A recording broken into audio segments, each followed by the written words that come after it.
Selamat sore, jemaat yang kasih dalam Tuhan Yesus. Selamat tahun baru. Senang sekali saya bisa mengambil bagian untuk sharing pada sore ini dengan tema menjadi terang di tengah kegelapan. Menjadi terang di tengah kegelapan. Saya mau melihat ini dari dua ekstrim, terang dan gelap. Terang dan gelap. Apa yang dimaksud dengan gelap? Sekarang kan nggak gelap, ada lampu. Kalau siang ada matahari. Nggak gelap kan? Apa yang dimaksud dengan gelap? Mazmur 23 ayat 4 berkata, sekalipun aku berjalan dalam lembah kekelaman, aku tidak takut bahaya sebab Engkau besertaku. Sekali waktu dalam kehidupan kita, siapapun bisa mengalami dibawa Tuhan melalui lembah kekelaman. Di dalam perjalanan di lembah kekelaman, sebagian orang marah sama Tuhan, menyesali Tuhan. Saya punya teman, waktu saya baru sembuh, saya mau cerita dulu bahwa saya belum lama dibawa Tuhan melalui lembah kekelaman. Ketika saya dinyatakan tumor otak, ketika itu kondisi saya sempat dalam kondisi berat, mengkhawatirkan mungkin kalau Tuhan tidak tolong saya bisa selesai. Suami saya nangis-nangis, tapi Tuhan tolong. Tuhan buktikan bahwa saya berjalan dalam lembah kekelaman, tapi Tuhan beserta saya. Ini sharing Pastor Pierre sebenarnya. Ketika saya lagi dirawat, bahaya itu ada apa enggak? Ada. Orang Kristen bisa menghadapi bahaya? Bisa. Anak Tuhan bisa menghadapi bahaya? Bisa. Tetapi aku tidak takut bahaya, kata firman, kata Daud dalam Mazmurnya. Sebab Engkau besertaku. Dan saya puji Tuhan, ketika saya menjalani masa-masa saya sakit, tidak sedikit pun saya merengek-rengek sama Tuhan, mengeluh sama Tuhan. Saya tetap percaya bahwa Tuhan akan menolong saya. Kembali ke cerita teman saya tadi. Ketika dia, ini teman saya, kami ada perkumpulan alumni di FKUI dulu. Dan teman saya ini pelayan Tuhan. 2 tahun lalu dia kena stroke. Dan dia cerita ketika dia kena stroke, mula-mula dia marah sama Tuhan. Marah sama Tuhan, ngambek sama Tuhan. Aku nggak mau pelayanan lagi katanya. Kenapa Tuhan biarkan aku kena stroke? Tapi puji Tuhan kemudian dia sadar, dia bertobat dan sekarang dia sudah kembali melayani Tuhan. Berjalan dalam lembah kekelaman adalah masa-masa gelap yang tidak semua orang bisa tetap memiliki terang itu. Kemarin Pastor Debbie dalam sharingnya mengatakan bahwa dunia juga sedang dalam kegelapan. Yesaya 60 ayat 2. Sebab sesungguhnya kegelapan menutupi bumi dan kekelaman menutupi bangsa-bangsa. Tetapi terang Tuhan terbit atasmu. Dan kemuliaannya nyata atasmu. Mu itu siapa? Mu itu adalah anak-anak Tuhan yang sudah dipindahkan dari kerajaan maut pada kerajaan anaknya yang kekasih. Warga kerajaan Allah. Kita punya terang walaupun dunia dalam kegelapan. Dunia sekarang dalam kegelapan. Apa yang kurang berat lagi masalah pandemi ini sekarang? Luar biasa. Ditambah lagi virus yang mutasi, luar biasa. Lalu kebangkrutan ekonomi di mana-mana, luar biasa. Dunia sedang dalam kegelapan, tetapi kita tetap punya terang. Terang itu terbit atas kita. Amin. Tadi kita bicara soal gelap, sekarang kita bicara soal terang. Terang. Yohanes 1 ayat 4 berkata, di dalam dia ada hidup, dan hidup itu adalah terang manusia. Yohanes, ini sudah dibahas oleh Bapak Rohani di 25, 31, dan sekarang kita sedang bahas lagi. Yohanes 8 ayat 12, maka Yesus berkata pula kepada orang banyak, katanya, akulah terang dunia, barang siapa mengikut aku, ia tidak akan berjalan dalam kegelapan, melainkan ia akan mempunyai terang hidup. Mengikut aku mempunyai terang hidup. Jadi, kalau kita mau menjadi terang di tengah kegelapan, maka syaratnya adalah mengikut Yesus. Karena kalau kita mengikut Yesus, kita punya terang hidup. Bagaimana mengikut Yesus? Pertama, kemarin Pastor Ola sudah singgung, harus terima Yesus dulu. Ya, harus terima Yesus. Kalau nggak terima Yesus, ya nggak bisa ikut Yesus. Kita dari tahun 2019 sudah diajarkan dalam pemuritan berulang-ulang tentang 3 tahap pembenaran. Menerima Yesus sebagai juru selamat pribadi adalah tahap pertama dari 3 tahap pembenaran, di mana kita melakukan penyelarasan roh. di mana di situ kita mendapatkan pembenaran yang bersifat pasif. Terima Yesus. Dan kemarin Bapak Rohani mengatakan terima Yesus itu identik dengan terima firman. Banyak anak-anak Tuhan ngaku-ngaku terima Yesus, tapi tidak menerima firman tiap-tiap hari. Banyak murid saya kalau saya tanya sudah terima Tuhan Yesus? Sudah. Tiap hari baca firman? Tidak. Yohanes 1 ayat 1 berkata, pada mulanya adalah firman. Firman itu bersama-sama dengan Allah dan firman itu adalah Allah.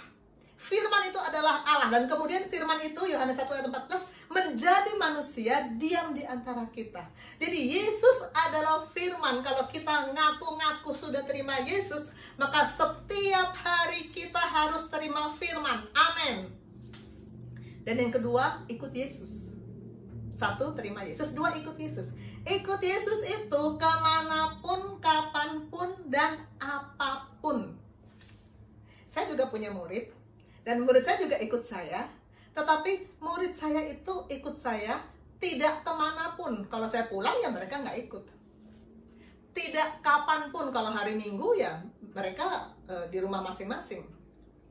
Kalau mereka sudah selesai stase ya mereka pindah stase lain. Udah nggak dengan saya lagi. Dan tidak apapun. Saya hanya mengajarkan mereka ilmu kedokteran. Ilmu yang lain saya nggak ajarkan. Beda dengan murid Yesus.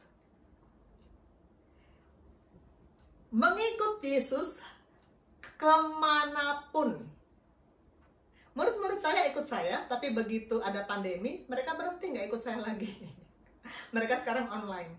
Tapi ikut Yesus, walaupun kita dibawa melewati lembah kekelaman, tetap harus ikut Yesus. Nggak ada kata-kata ngambek, nggak ada kata-kata Tuhan kenapa ini terjadi. Itu bayi rohani, berhenti jadi bayi rohani. Mulai sekarang kita harus dewasa rohani.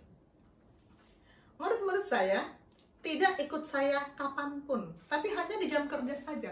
Di luar jam kerja mereka pulang. Dan bahkan kalau stasenya sudah selesai, mereka pindah ke stase lain.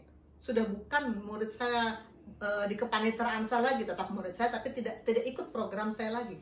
Tapi ikut Yesus, tidak ada kata-kata hanya sementara. Kapanpun, 24 jam sehari, 7 hari seminggu. Nggak ada kata-kata cuti. Nggak pernah kan Petrus bilang, Tuhan saya mau cuti dulu seminggu. Nggak ada ya. Jadi ikut Yesus, kapanpun harus tetap ikut Yesus. Murid-murid saya hanya ajarkan ilmu kedokteran. Saya nggak ajarkan cara menjahit, walaupun saya bisa menjahit, tapi saya nggak ajarkan. Karena itu bukan bidang yang, bukan kewajiban saya. Tetapi Yesus mengajar murid-muridnya untuk mengerjakan seluruh perintahnya. Saya ulangi, seluruh perintahnya. Nah ini kita harus cek ya. Cek di Alkitab saudara masing-masing. Apakah memang Tuhan menyuruh kita mengerjakan seluruh perintahnya atau hanya sebagian? Kerjakan perintah yang kira-kira masuk akal aja. Yang kira-kira sesuai kondisi saja. Atau seluruhnya. Cek di Alkitab. Di Alkitab saya, di Matius 28 ayat 19-20, ini semua kita tahu amanat agung ya, saya nggak baca seluruhnya karena waktunya hanya 10 menit. Ajarlah mereka melakukan segala sesuatu yang telah kuperintahkan kepadamu.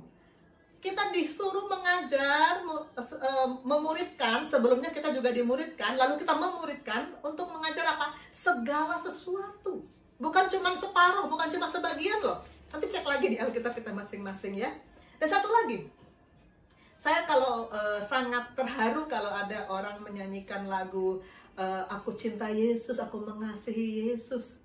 Tapi kemudian kalau saya tanya, apa sudah tahu definisi cinta Yesus? Definisi mengasihi Yesus sudah tahu belum?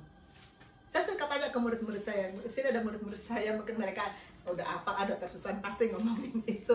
Definisi mengasihi Yesus di Yohanes 14 ayat 15 adalah, jika kamu mengasihi aku, kamu akan menuruti segala perintahku. Mungkin saudara, ya, coba cek Alkitabnya. Mungkin ada yang kalimatnya, jika kamu mengasihi aku, kamu akan menuruti sebagian perintahku. Apa ada yang seperti itu di Alkitabnya? Cek dulu. Semua perintah, seluruh perintah. Artinya, kita harus tahu seluruh perintah itu apa. Bagaimana caranya? Nggak ada cara lain kecuali membaca Alkitab, membaca firman itu seluruhnya dari depan sampai belakang, dari Kejadian sampai Wahyu.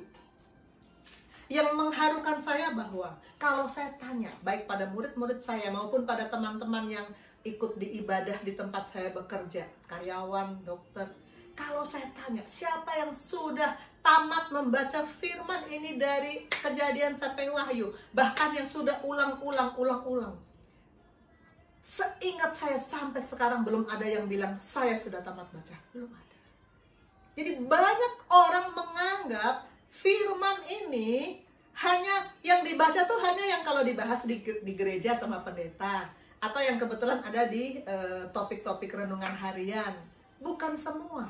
Tapi kalau Tuhan suruh kita melakukan seluruh perintah, maka saya ajak kita untuk resolusi tahun baru ini, baca firman dari Kejadian sampai Wahyu, ulang-ulang. Dan tadi kemarin Bapak Rohani juga bilang, kalau kita baca firman, kita harus responi firman itu. Responi firman itu. Tuhan bilang, firman berkata, serahkan segala kekhawatiranmu kepadanya. Maka kita harus respon, kita harus bilang, Tuhan, aku baca firman-Mu, aku terima firman-Mu, aku percaya dan sekarang aku mau menyerahkan seluruh kekhawatiranku kepadamu. Responi firman dan sesudah itu lakukan.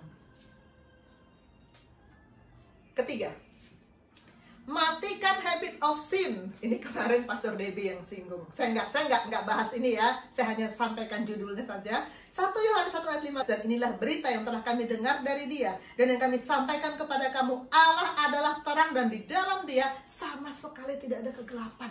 Kegelapan itu apa? Habit of sin, kebiasaan berdosa. Matikan. Dalam 3 tahap pembenaran yang kita sudah diajarkan sepanjang 2019 dan 2020, mematikan habit of sin itu ada di tahap kedua saat kita menyelaraskan jiwa dan tubuh. Dan itu hanya bisa terjadi kalau tiap-tiap hari firman itu datang. Amin. Keempat, jadilah berkat.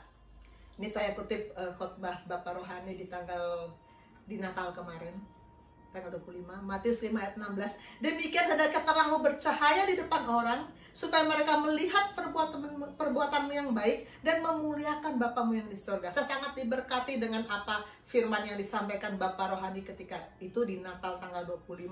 Saya tidak akan ulang ya, waktu saya terbatas. Ini adalah Father's Message.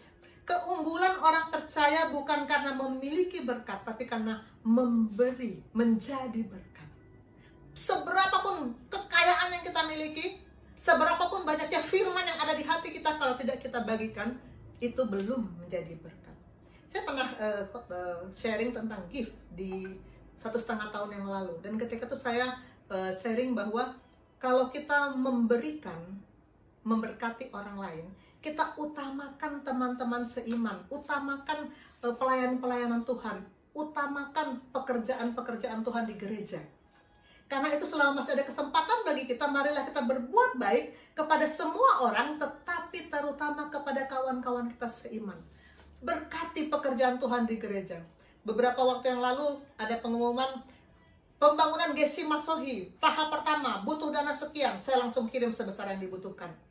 Saya begitu rindu memberkati pekerjaan Tuhan, karena saya mau melaksanakan firman ini. Kemarin saya chat Pastor Pierre, sudah tahap kedua, berapa yang dibutuhkan? Malah saya yang nantang. Tapi belum ada angkanya, ya udah nanti kalau ada angkanya beritahu ya. Saya rindu sekali untuk memberkati pekerjaan Tuhan. Berkati hamba-hamba Tuhan, karena itu yang Tuhan mau.